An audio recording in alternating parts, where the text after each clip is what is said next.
so for today's video, it is going to be all about grades and studying in college. So I am going to be sharing with you guys all of the different tips, tricks, and advice that I have when it comes to studying or notes or getting good grades. So this is everything I've learned my first year, and I'm going to be sharing with you guys the tips that I have come up with and experienced on getting good grades in college. So before we get into this video, don't forget to stop what you're doing and subscribe to join the family, and don't forget to turn on that bell so that you know whenever I upload. So let's just get right on into this video. Okay, so tip number one, I have said this in my past two videos, I think, but ratemyprofessor.com will be your savior. If you're trying to get good grades, it all starts with your professors because they are the ones who are giving you the grades. It's nice if you know what to expect going in, whether that's being prepared with a textbook, whether that's knowing what their attendance policy is. Research all of your professors. Some professors aren't in the system yet, but if you have them, then you can put them into the system to help out fellow students. But it is a huge resource because the bottom line is your professors are the ones giving you the grades. So you want to know what to expect, and Rate My Professor can give you a heads up on that. Tip number two is to do all of your assignments, even the optional ones. So it really depends on the class because the grading is all dependent on the professor. Some classes it's done by percentages, some classes it's done by points. But the bottom line is if you do all of your assignments, especially extra credit, it'll help your grade. So like I said, it depends on how the grading system of the class is, but like for my PR class, it was all based on points. So at the end of the year, blank points out of blank points was your grade, and I did extra credit in that class just to help, and it did help. Literally, extra credit is just one of those things that it doesn't hurt. Like, it's extra points, it's extra things to boost your grade, and it also helps to ensure that if you're around the end of the school year, if you have a big test coming up, you can know you have that extra credit. In advertising, I did very simple extra credit and it raised my grade 2%. Like 2%, that's a lot in college, and that can make a huge difference. That can make a difference between a C and a B minus or a B plus and an A. You know, 2% is a huge percentage for extra credit. So always be on the lookout. Not all professors do give extra credit, but if they do give extra credit, I recommend you do it because it can only help your grade and it'll show the professor that you're putting in the extra work to raise your grade. Okay, so the next tip I have is to use Quizlet. So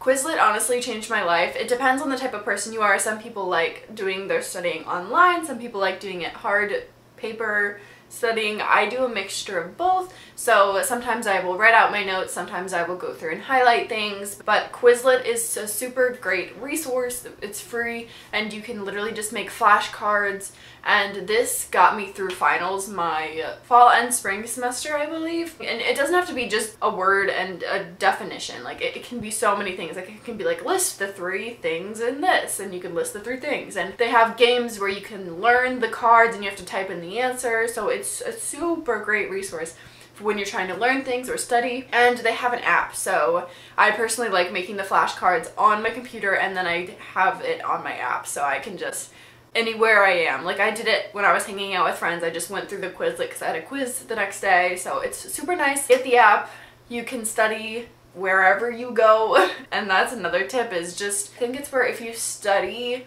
your notes within 24 hours of writing them, you're like more likely to retain the information. It doesn't even have to be like crazy studying them, like just going over your notes, you're more likely to retain the information for when you get tested on it. Okay, so my next tip is to write everything in a planner. This is how you stay organized, and this is how you ensure you're always prepared for quizzes, tests, exams, for assignments. You never want to go into a class and she'll be like, okay, did everyone turn in their paper this morning? Like honestly, they probably won't even do that often, but you don't want to like get into a class and have your classmates be like, oh, did you turn in the paper that was due last night? And you're like, what? That's the worst thing that could possibly happen. And like I said earlier, it's best if you turn in all of your assignments because the more grades you have put in, the more it'll have the chance to help your grade. So having everything written in a planner or reminders on your phone or however you write things down or however you memorize things or your schedule or things you have to get done, do that, because if you know things are coming in advance, then you can better prepare for them. The next tip is to make friends with your classmates. So this comes in super handy. Try to exchange numbers, try to get people where you can text them, where you can say, hey, have you done this homework assignment yet? Like I'm having trouble with it, or hey, do you want to work with me on this project? Or hey, do you want to stop at the library and study with me for an hour tomorrow? You know, it's nice when you have your classmates because they're taking the same class you are. They're doing all the same work and taking the same tests that you are. So why not study with them? Why not do work on homework with them? Ask them if you have questions. It's just offers a little peace of mind. And they're great study buddies because they're about to take the same test that you are.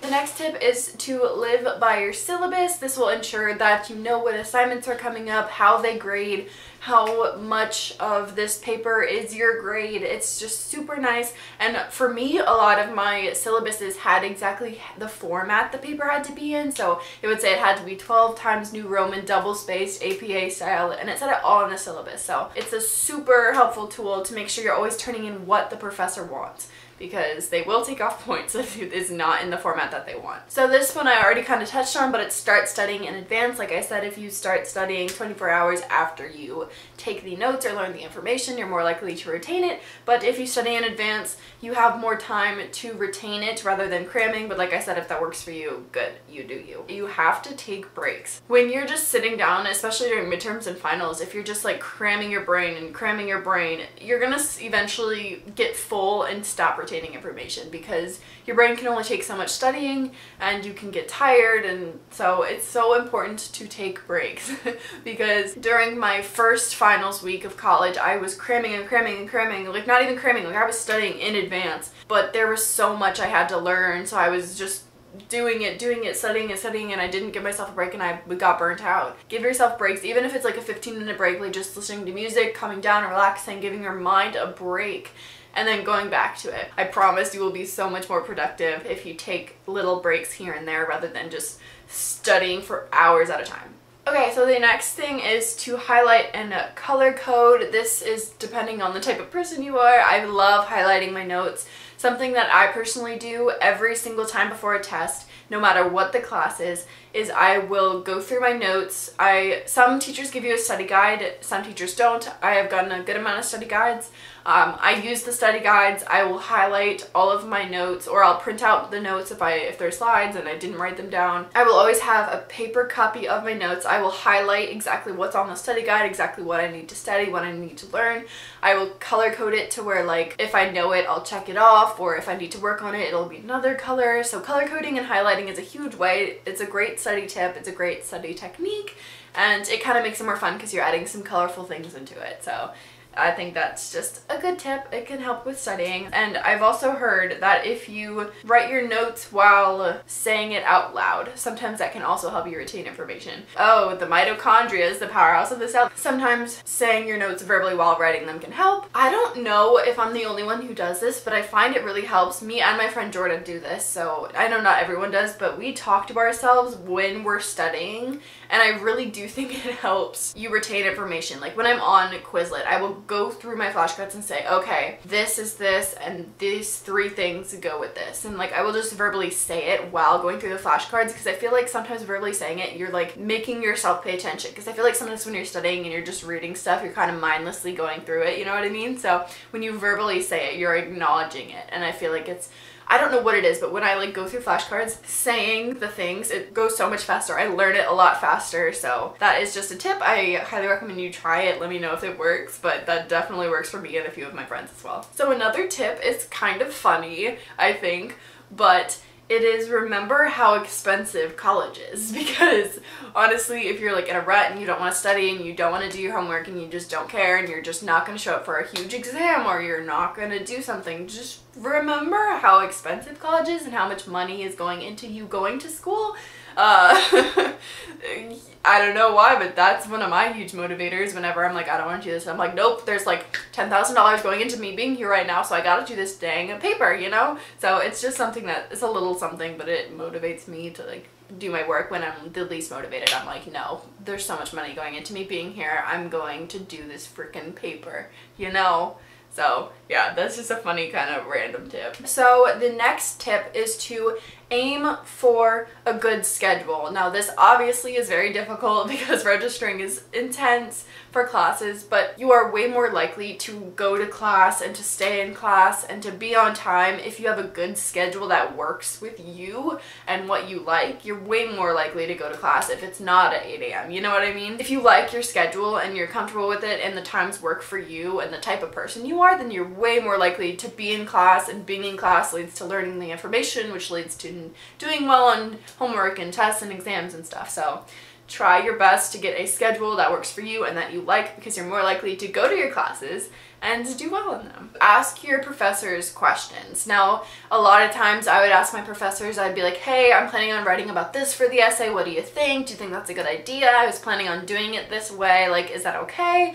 They like getting asked questions. They like when you care about their input, because they're the ones who are going to be grading it, so it doesn't hurt at all just walking up to them being like, hey, can I run by my essay topic with you? I just wanted to make sure it was good or what you thought of it. Okay, the next thing is that you have to put in the work. To get good grades, you have to put in the work. You have to study your butt off. You have to do all of your assignments on time. You have to talk to your professors and do all of the extra credit. It takes a lot of work, but if you do, you will most likely get better grades than if you didn't put in the work. Obviously, good grades aren't guaranteed, even if you do all of those, depending on the professor. Taking L's is part of college, and sometimes you might even study your butt off and still take an L just because college is hard and that happens sometimes, but you're never gonna get good grades unless you put in effort and actually try to. Use the writing center, use the math tutor center, use your resources at your school, because they're there to help you figure out what your school has to offer. Sometimes they just have peer tutors who do everything, and sometimes they have like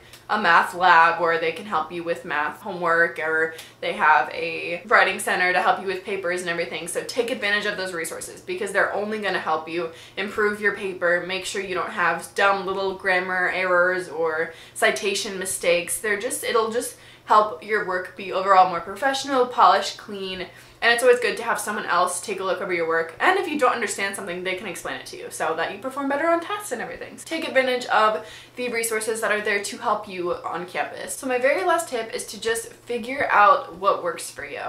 I am simply sharing with you guys what has worked for me, with hopes of giving you guys new ideas or things to try.